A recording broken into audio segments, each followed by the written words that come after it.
First of all, we want to put the IP address in there. That's the IP address for the whiteboard for our control system. And list all the device name on there.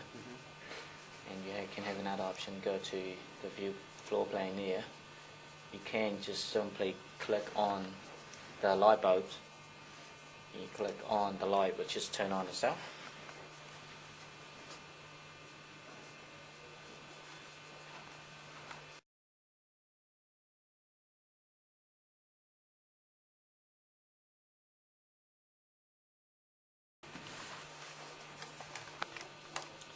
So simply just clicking on the light bulb on and off and will turn on. For this demonstration, we only got one device to turn on and off, which is using for the master bedroom light. And if we go here, we can see the status of the device has been turned on and off as well. So yeah, and we can also set a timer to turn that device on. So that is device number 6, and we want to turn it on in 1 minute. Basically, in 1 minute, the voice activates and tell the user that the device will activate or deactivate before the device turning on in 1 minute. And there's the box here that notifies the user that time is counting down. And if we want to cancel that, we just simply clicking on the box here, and that will cancel the deactivate and activate for the device. Now we have 21 seconds left.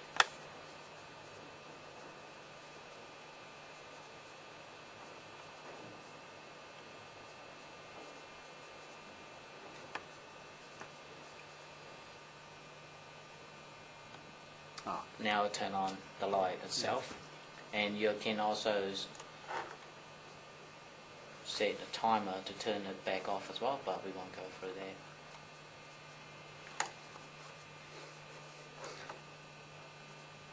So yeah, and we also can have these buttons here is for emergency buttons. When you just click one button and the whole device will shut down. Or you can do this one here, turn all the device on. Just a one-click button.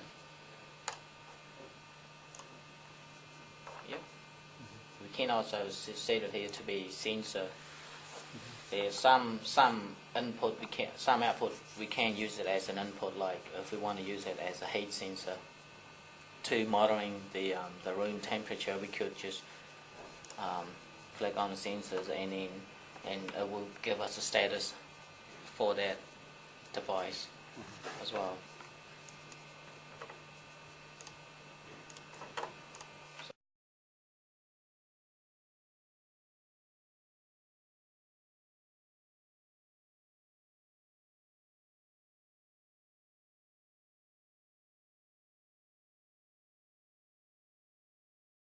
This is the whiteboard box. It has 11 input and outputs, and this LED is indicating when it's on and off. Over here on this side we have antenna. This is the wireless one, and we can have the power LED and wireless LEDs telling when the connection is on, the activities.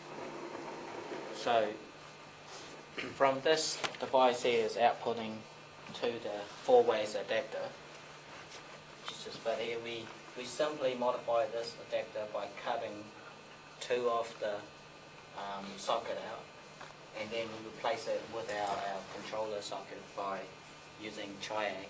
So basically when we turn on the application on the laptop, and then send a signal to our whiteboard, and then it switch on and off. When it's on, it gives like 3.3 volts, and it's drive the triac to turn this device on, and then when we switch it off and then switch it back to 0, so the device will turn on and off whenever we tell it to do.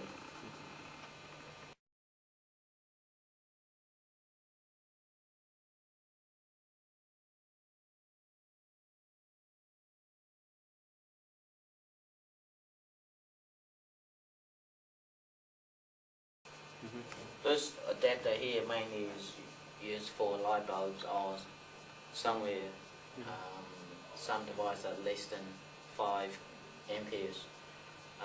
If we want to switch something like heaters or anything above 5 amperes, maybe it's best to use say a relay instead of a triad.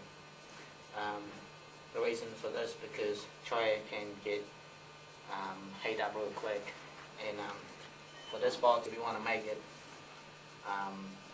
as commercial as possible, so thin and small is really important for us.